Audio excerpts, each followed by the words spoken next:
Çay nə oldu ya? Az bu nə gün? Das kimsə sən başın qaçı versən padrokalarla belə getsən az görüşməyə.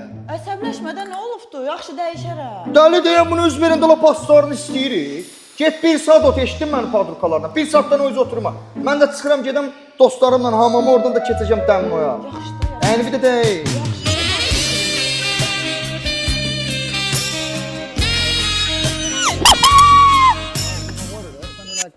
Ayran deyirəm bəlkə bir dənə çay sizə sən çək qadın al.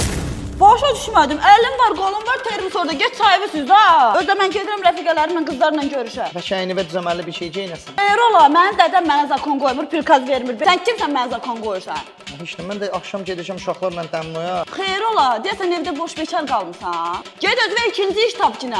Maşını da qoyub qabağına elə bir dədən ala maşını sənə. Mənim maşınımı bir də əlimi alarsan, mənim maşınımı sürərsən. Rentekar zat deyil ha mənim maşınım sənə. Uber deyil, Bolt deyil, bildin?